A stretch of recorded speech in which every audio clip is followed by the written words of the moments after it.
like to thank Sporties and Avemco for generously sponsoring this episode of the More Right Rudder podcast. Welcome to the More Right Rudder podcast, a production of the National Association of Flight Instructors. My name is Sarah Stout. I'm the Program Development Manager here at NAFI. Usually I'm the host for this podcast, but today I'm only one of three.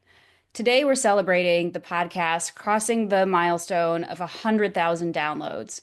So to celebrate, we've brought in our other two hosts, Beth Stanton and our originator, John Niehaus. Welcome, guys. It's Hey, here, Sarah. The band is together. Yeah, for the first time, all three of us on a podcast. and it feels good. It feels great. Thanks for having It's me fun. back. Yeah, I'm glad, John, that you were so willing to come back on the show. This was just a text message that popped into my head, last week, and we said let's do it, and we're doing it. And he looks so much more rested and relaxed than I last saw him. I'm not sure what that says about me, but it's always good to be back. NAFI will always play a big part in my life, so it's nice to have the option to participate in this. Oh, good. Well, we are happy to have you back anytime. It's always a lot of fun. And we want to talk about how you started the podcast, where this idea came from, and you're really the one who was the driving force that brought us here today. And we're in the mid 120s as far as episode numbers. Like I said, we just crossed 100,000 downloads. And that's just audio downloads. That doesn't count views on the YouTube channel. Oh, my little baby has grown up. It's cool. It's funny when we started this, I was looking at the statistics of like successful podcasts, and it was like less than 1% of all podcasts that get started even make it to like 100 episodes. And of course the ratios are just phenomenal even just to get to 50 or 20. So to hit 120 and 100,000 downloads plus, I mean, that just it makes you feel good. Hmm. So, in terms of where this all came from, I mean, everybody remembers COVID. Some people tried not to remember COVID. In our case, nobody was flight instructing. Nobody was really flying, especially in small GA. And so at NAFI, we were just trying to figure out like, how do we justify people giving us money for an activity that they might not be doing right now? And so we were trying to come up with more educational content, but also, as I'm sure anybody can imagine, we don't have a huge budget at NAFI.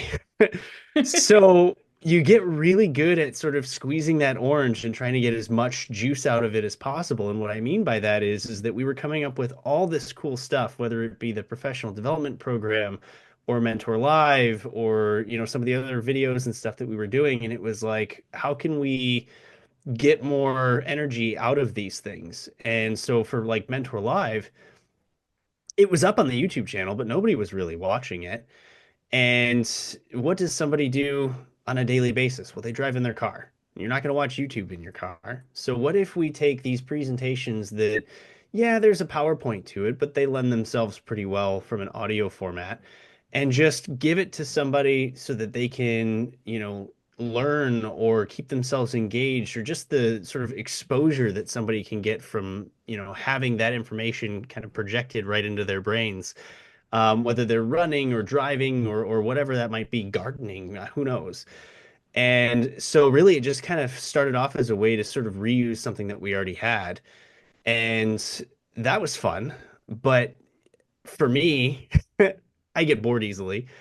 And I wanted something different. I wanted something that wasn't just, hey, this is good information. We've done this before. We're going to give it to you again. So we started sort of toying with the idea that we would create unique content. And as Beth mentioned in the pre-meeting, that kind of led to other ideas like our 10 question challenge that we did and our briefing room episodes and stuff. And then it just became, let's have people come on and talk about flying and talk about flight instructing. It's easy to get any of our membership on to talk about something that is just a huge part of their life. So it's been a lot of fun, and it's been really great to see how it's evolved over the years.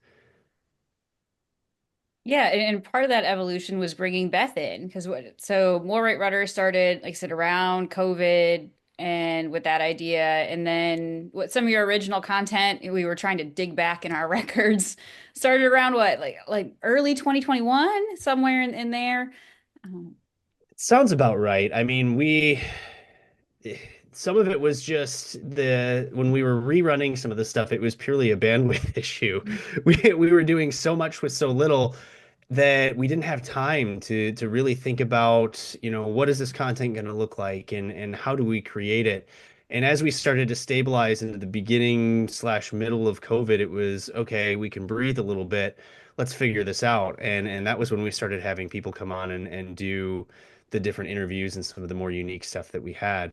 And then, of course, Beth came to me, and I remember the discussion distinctly because I was actually at the gas station. I was standing next to my car, I was filling up, and Beth calls me and she goes, "Hey, I've got an idea for a podcast." And I said, okay. And I had been with NAFI long enough where you don't let these ideas fizzle. And sometimes all it takes is for you to say, "Hey, can I call you back in 20 minutes?" And then 20 minutes goes by and that person's already sort of lost interest in whatever it is that they were going to tell you. So in that moment, I went, okay, well, what is it? And she started talking about this idea of writers behind the stories and talking with some of the people that had contributed to the NAFI magazine. And I was trying to convince her into doing a sister podcast. Uh, but it was her idea to say, well, what if I just take over More Right Rudder and provide kind of a different spin on the show? And I thought that was cool. So I was still trying to convince her, like, well, if you do it for a little while, maybe you'll slide into your own show. But I think it's worked out so well that it's kind of cool that the format gets changed up a little bit. I don't remember that part, John. I don't remember you trying to. Maybe I blocked that out. Well, I always have these grand plans, and my thought is that NAFI would become a podcast empire, and we'd have all these different shows. Yeah. Well, um, so to sort of segue in is, I had this idea, so it's interesting because I hadn't considered, like, I've been with NAFI going on 3 years now. And I guess I didn't realize that the podcast only started like a year or so before I came on board. So as we're sitting here having this conversation, um, I'm realizing that I've been doing this Writers Behind the Stories series on the podcast for 2 years, which is like half of the life of the podcast. So Mhm. I didn't realize that until just now. Um, but yeah, the opportunity to, because as everybody knows, that Mentor Magazine is a volunteer supported publication, and we need folks to write for the magazine and to share their wisdom and their experience and their knowledge. And so I'm a little bit shy and I don't like being the center of attention at all. But I thought what I could do, okay, you guys didn't laugh.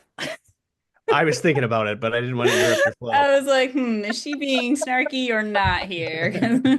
I need to work on my Not like that, but delivery. okay. But no, I mean, okay, I'm like laughing because I personally started my own personal podcast back in 2021, Badass Pilot Babes. And so I had all the podcast stuff and the mindset, and I thought, hey, I could sort of just slide over adjacently to NAFI and be a series on the More Right Writer podcast. And so now that's been 2 years. So we do it. I'm on the show every other month, so I guess I've done 12 guests so far. And so I first came up with this idea of like, how like you read a book or you read a magazine article, and especially if it's a person who contributes regularly, like if you read a column, it almost feels like you kind of get to know the person a little bit who's doing the writing, like in your imagination, like they're a familiar person in your life, like a movie star or in a television show you watch. So I thought, well, it'd be kind of fun to like Boots. He was our first Mm, guest. yeah. Boots is this enigmatic dude who's been writing for Mentor forever. And I mean, I've emailed with him and briefly talked on the phone with him, but I'm like, I want to like know more about him. And so I think so he was our first guest, and just to get him on and talk a little bit about the author's background and sort of how they got to where they are. So I thought that would be an intriguing proposition, which John ran with it, and we've been doing it now for 2 years. Um, Sarah, recently, a couple months ago now, I think, she had a Sure. shower. Time's all one big blur for me, Yeah, so she I'm willing to roll with that. so again, like the random phone calls.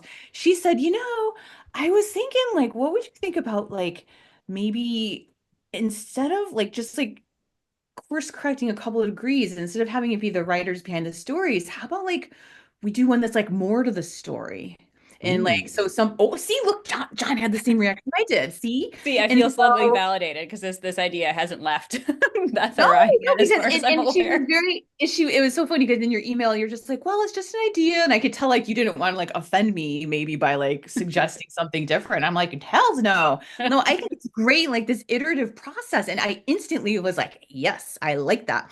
So for example, somebody writes an article, we only have like a bucket of whatever, 1,500 to 2,500-ish words to tell the story. There's usually plenty more that is not in the story. So I thought that was a fantastic idea. So I already have my first guests lined up for my first more to the story, which I'm going to keep under wraps for the moment. They've been voluntold, by the way. So that's a great way to get people. They didn't know it, but I told them that you are going to be my guest on this new format. So no, it's exciting. Like anything that we do in education, there's always an iterative process. There's always an evolution. And like John was just saying, this whole podcast, it started out with one idea and it morphed into another. And you look, what is it? Steve Jobs says you can't connect the dots going forward, you can only connect them going back, or I Hmm. don't know, something like that. But I mean, so like again, so we have the podcast and everyone's like, of course you have a podcast. Of course you have 100,000 downloads, but like how we got to this point and how things have evolved, like I think that's like the interesting fun part. And not only for obviously for our members, we want to keep content fresh and we want to keep things exciting and we want to do new things. um and it keeps us excited and motivated. Like for example, the fact that we're all three of us here having this conversation is super fun. And so Hmm. thank you both for getting it to this point. Yeah, and I have to give a lot of credit to John for helping me take over the reins because I was nervous. This was the most part, the thing about the job I was the most nervous about. I'm like, sure, I can run, like the programs like the SIGs, MCFI. I'd been running a FERC, I'd done volunteers, I'd done all that in my career, and I'm like, great, that's a lot of fun. Has anyone ever put a microphone in front of you every other week and said, but you got, record all this, make it great? Do you know anything about post production? Like, no. You're gonna be fine. Sure. And you have been. Sure. You've done a And great everyone job. says that. And I'm like, to this day, I'm like still amazed. Like, I don't know how many episodes I've done now. Hey, gosh, we're closing in on a year. We're recording this in late April, and I took over the job on Memorial Day last year. So, Yeah. I'm Well, Sarah, probably into. it's been really fun watching your process of sort of taking the mic and then like sort of stepping into it and like learning and getting more not that you weren't comfortable in the beginning, but just like I know the editing process is a challenge, but and I will also say, everyone who's watching and listening to this, you may be aware that Sarah has also been doing these regulatory update videos. So she's like found this superpower talent that she didn't know she had. And People that love listening to her talk. And that was just its own whole wild thing. I had been involved in that CFI rulemaking from the beginning. I had drafted comments, and then they, they were part of bigger comments that got submitted on behalf of an organization. But I, read the NPRM in detail and drafted comments and did all that. So, when the final rule came out and I was at NAFI, it was like, okay, I already had all the podcast equipment and all that, and I just record on my laptop. It's no fancy equipment here. This light here, all this lighting, this is the sun. There's nothing fancy going on. Um, and I recorded it, just thinking, okay, it's me of all people blathering on about the Federal Register, like. This isn't super exciting stuff. Like it's important. Like it's, flight instructors need to know about this rule change and that. And then bam, instantly 10,000 views on YouTube between the first few videos. And I was like, I had friends and colleagues that I hadn't heard from in years texting me. And I go like, I saw your video. I'm like, oh, okay. So yeah, that's been its own, it's not really an offshoot of the podcast, it's its own thing, but yeah, now it's turned into a monthly thing that I really got to get knocked out here in the next But couple of it's part days. of that iterative process. Like John couldn't Right. have foreseen when he started putting stuff during COVID that we'd have the podcast, and then you got comfortable doing the podcast and the editing and talking, and then so it's like that wouldn't have happened, Sarah, if the podcast hadn't been there. So Pretty like much, yeah. I all of these programs that we have and the content, and I call it like you guys get to see how the sausage is being made here at NAFI. None of these ideas don't like just pop into our head fully formed like a Mozart, concerto. I don't know, maybe some people do that, but it's a process of discovery and tweaking and, something else offshoots from that, and then that leads to something else. And again, I think that's what keeps people engaged. That's what keeps it exciting and fresh. And who Mhm. knows where we're going to go from here? It's Yeah, true. and absolutely with the editing, like I learned stuff. So like even from like in those regulatory series, from like video to video, I mean, you'd probably have to really know what you were looking at or really watch closely, like how I've tweaked stuff and I've learned more about the software I use to like make sure everything's like on the same XY axis on the grid and making sure all the text in that falls in the same spot. And I've learned how to lock things into those spots. So don't do dorky things and move them and then have to go back. And like this notebook is like riddled with notes of XY coordinates for stuff on slides for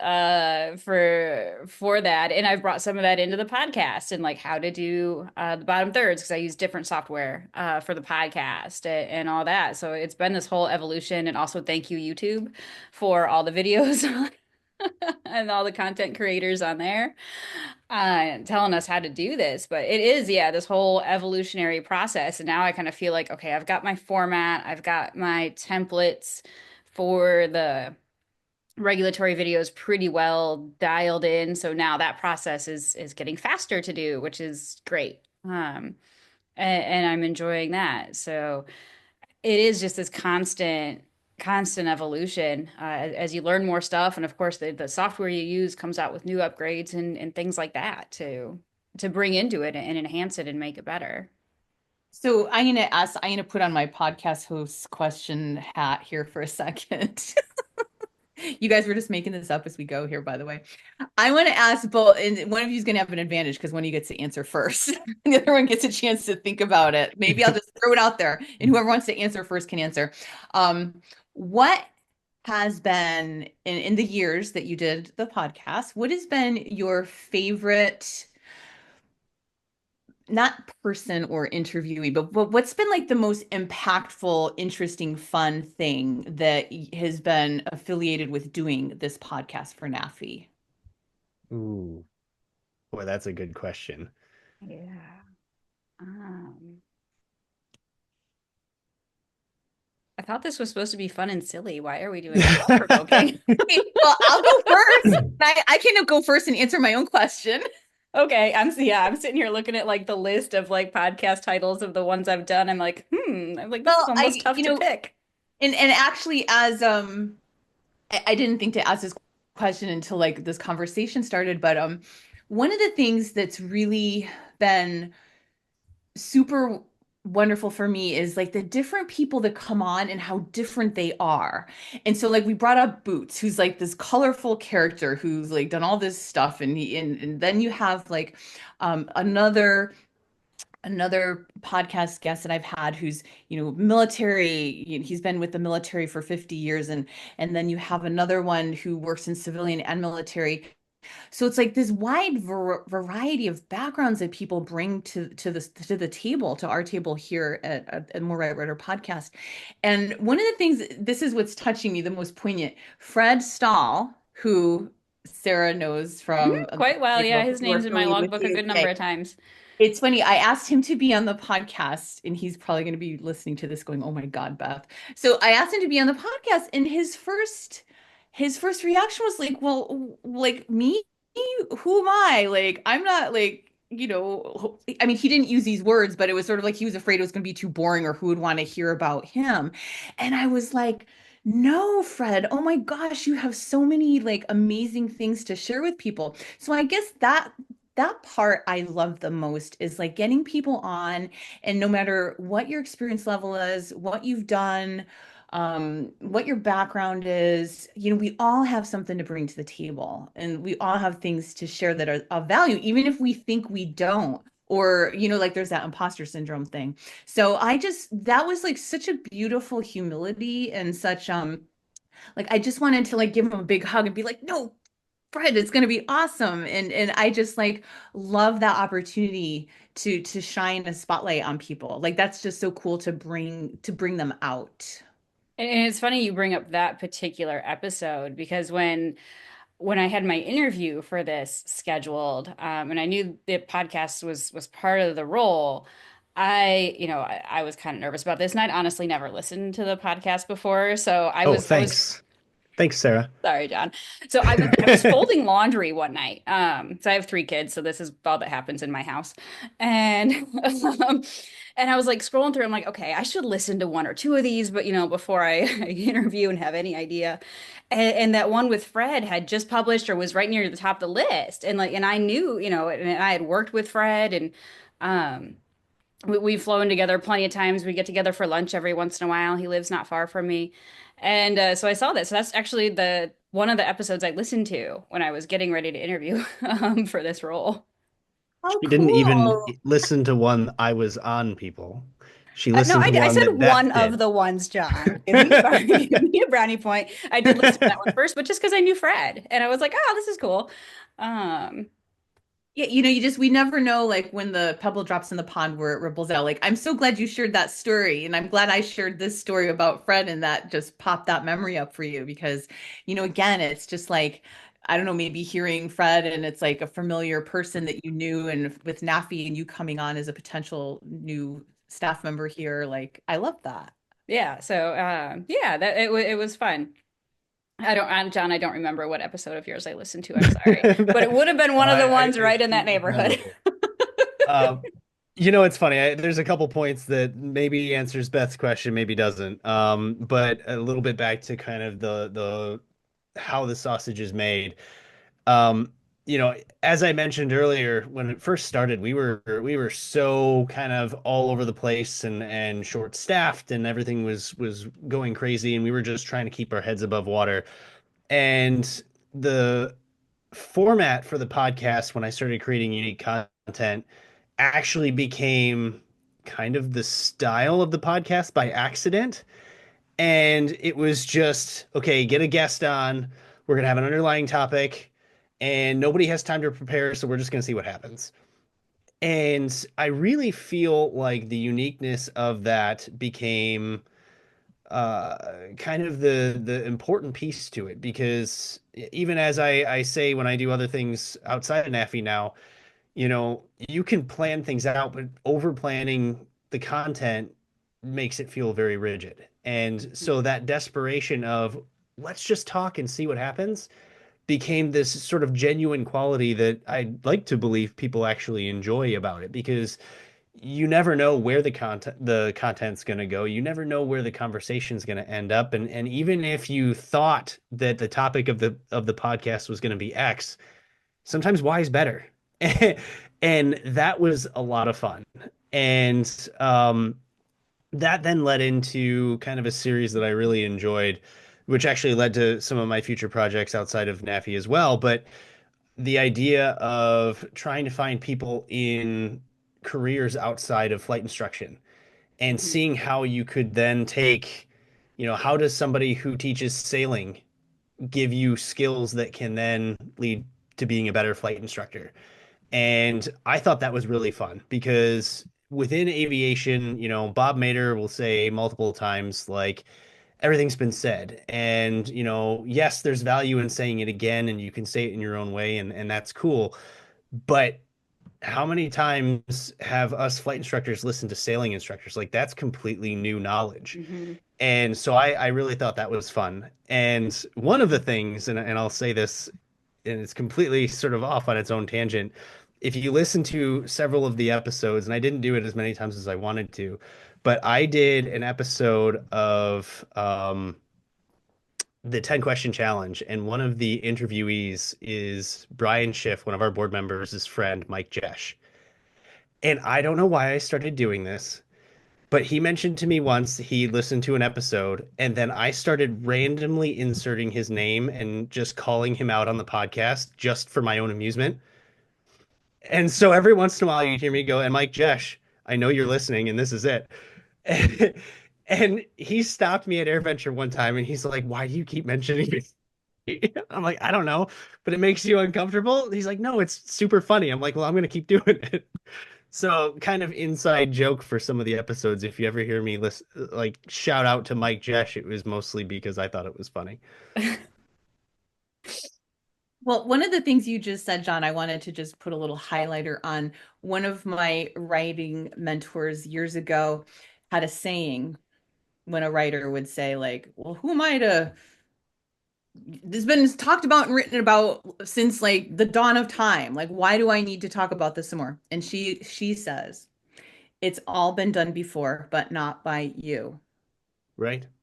So, yes, we're not reinventing the wheel here. It's all been done before, but not in Sarah's voice, and not in Beth's voice, and not in John's voice, and not in every single person who contributes voice. Everybody has their angle on it and their fresh perspective. So, it'll how many freaking romance movies, rom-coms, or action adventure movies are out there? Like every movie falls into a genre, right? But we keep watching them.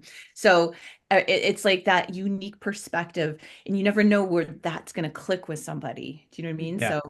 So, one person can say something and another person can say it like 99.9% the same, but that it's that little one tiny bit that you're like, oh, okay, I get it now. So that's why I think it's just so important that we stay out there, that we keep creating content, saying similar things in different ways and saying brand new things too. Um, it's needed, it's necessary. Absolutely. Yeah, and it's fun because there's a flight instruction and aviation as a whole are always evolving. Like there's new technologies, there's new rules and all stuff. So even if it's been said before, the context in which you're saying it could be completely different, much less, someone else's voice or thoughts or anything else going on behind it. It was just fun to have somebody who taught in a completely different industry to be like, yeah, this works for us. And you kind of go, huh, that could work for us too. Wonder why we didn't think about that. So I always just thought that was interesting. How about you, Sarah? Have you thought, now you had all this time to think? I know. Well, here I was sitting there thinking I was going to get away with it. So I'll let them talk and not answer the question. For me, it's helping people make connections that they may not have otherwise made. So I'll go out to events like Summit, Air Ventures, Sun and Fun, and people who just call NAFI and get the contacts. Like I've got one person I'm talking to. He called NAFI on an entirely different question, mentioned he does this super cool flying, and I'm like, hold up. Like we got your NAFI question answered? Yes. Okay, good. I want to talk about that now. Um, and so, had that person not called me, we wouldn't have that story out. Or had I not been able to go to these events and collect those contacts, someone else who's going to listen to that episode wouldn't, would likely not have been able to get in that contact, or it would have been a lot harder. So this is being able to kind of coalesce that kind of industry knowledge that's out there, and there is just so much of it, to kind of be that conduit that can go out and collect little pieces here and there and bring it all to a broader audience in a super accessible format is kind of the fun part for me, and just getting all that information out there. I love that.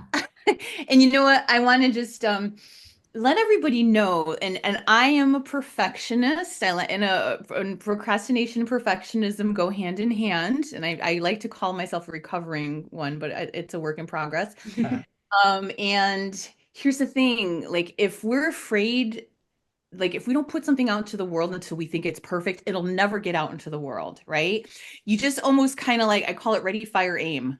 Like just kind of go there. Like, I don't know if you guys noticed a few minutes ago, my cat came in here and just used the litter box, and then she walked out and she was screaming and meowing. I like put the mute button on, but I think maybe some of her meows came through. Like Sarah's sitting there saying like, the light is coming through, like, and our desks are very messy. So it's like we're here and we're doing it. And are we perfect? No, but like we're just like making it happen, and we're getting better the more we do it, and we change. And so like I think that like honesty and that transparency and like that vulnerability, just being like, hey you guys, because maybe people listen to our podcast and they're like, oh, those guys have their stuff together. And we're here to tell you, we're making this up as we go. Like, and not to be that in like a derogatory way. Like, it's actually kind of brave to just jump in and be like, okay, I'm gonna figure this out. It's kind of exciting in a way. So, and it just, like John was saying, you don't know what's gonna happen, and some really cool, interesting things come out when you just kind of allow yourself to just put yourself out there. Who knows what's gonna come of Hmm. it. Well, Yeah, and and we're that's not where doing I the. would say thanks to the NAFI members because you guys are the best audience and you're so forgiving for the lack of perfection, which I know very well from the very beginning.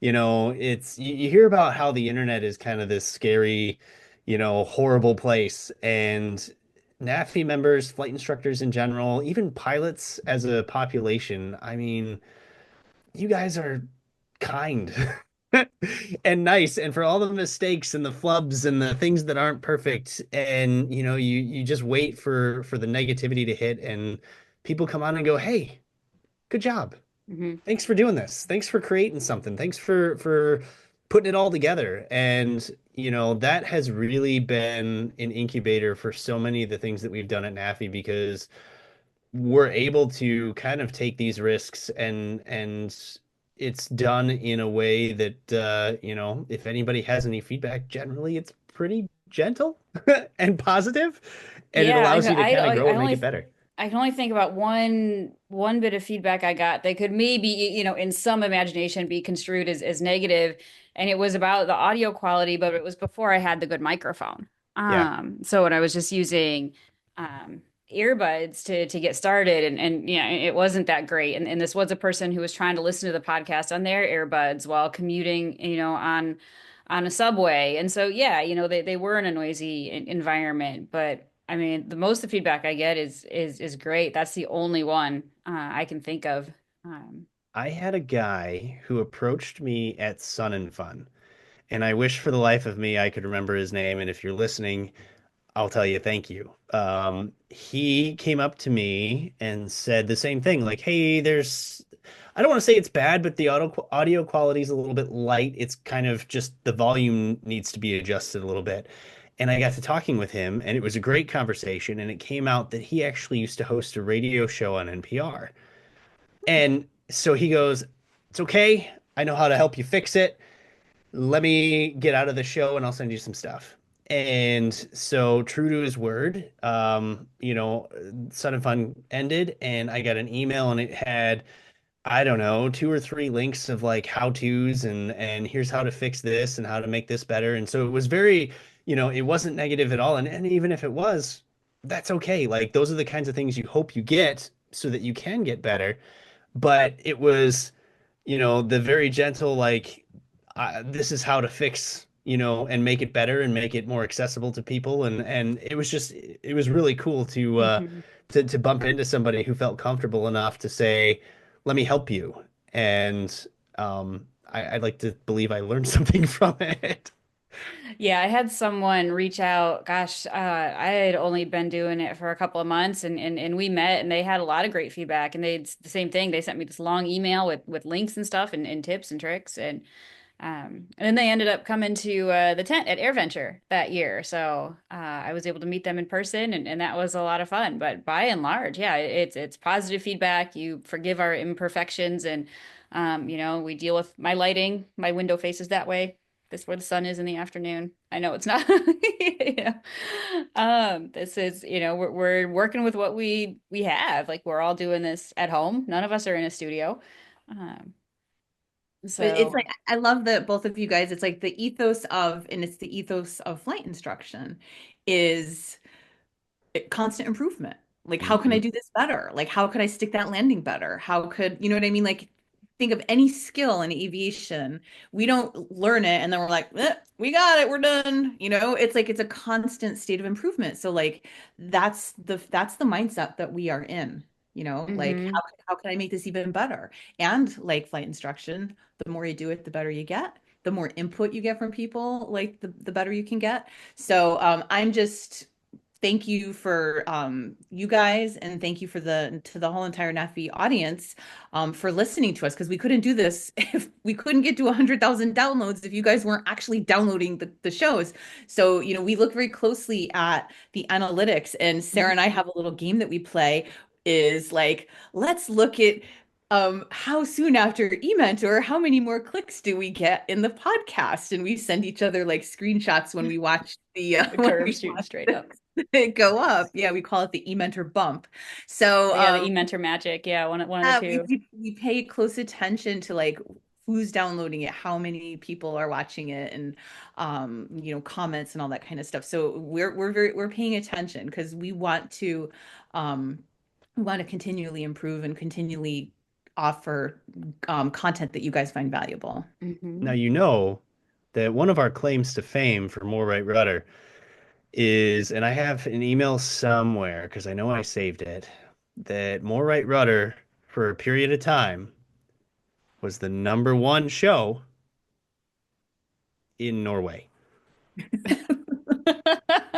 Number We're one big we're not big aviation in Japan, show. we're big in Norway. Yeah, we got an email that was like, "You guys are doing really well here. You're the number one show during this period of time for the aviation sector." I'm like, "Sweet, I'll take it."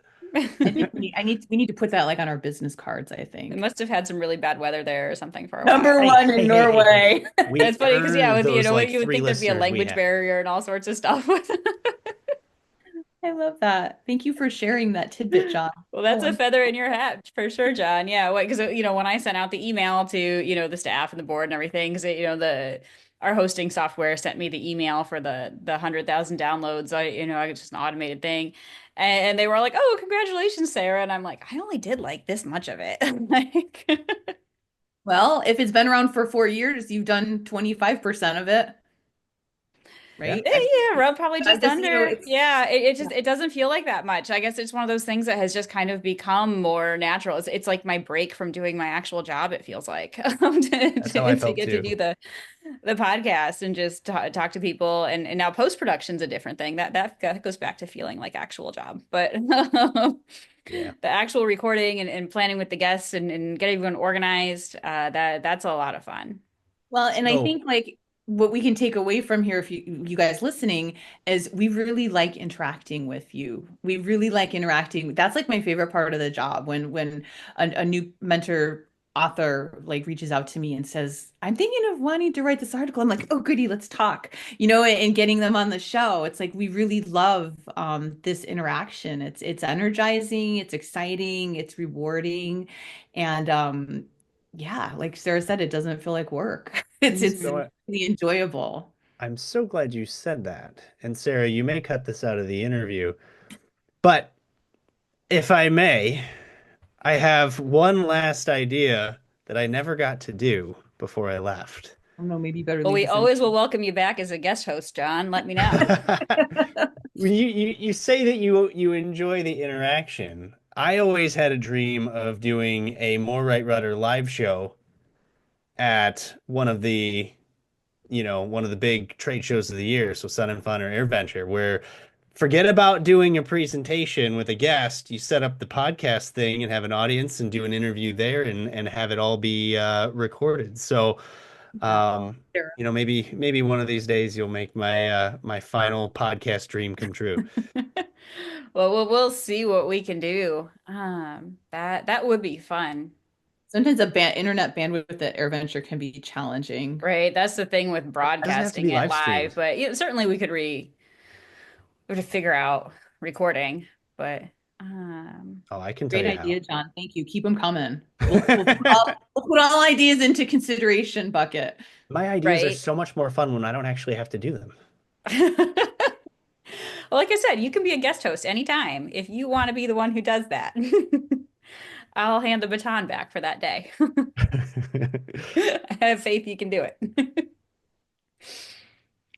All right. Well, we have been blathering on for quite some time. I think we should wrap things up here. But thank you both so much for coming back on the show, and we hope you guys are entertained by our thoughts, even if we had to have deep thoughts for a second there. Thanks, Beth. And stick around with us for despite all of our imperfections, and we'll see you in another 100,000 episodes or 100,000 downloads. God, another 100,000 episodes. That's episodes. 100,000 downloads. Well, thank you so Well, much for having me back. It's always fun to return to the old stomping grounds, and you're doing a great job. So thanks for picking up where I left off. and thanks for this idea of bringing us all together. This has been a lot of fun. Great to Yeah. see you. I'm so glad this worked out. Like, it literally just popped into my head, what, early last week, something like that. It was just, oh, we should do this. And the timing Our all worked out. thoughts. And here we Our are. thoughts. They're the best thoughts. All right, guys. Thanks so much. We'll see you later. See ya.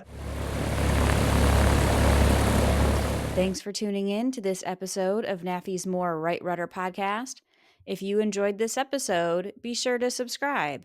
You can get this podcast in video version on YouTube, or you can get the audio version anywhere you get your podcasts.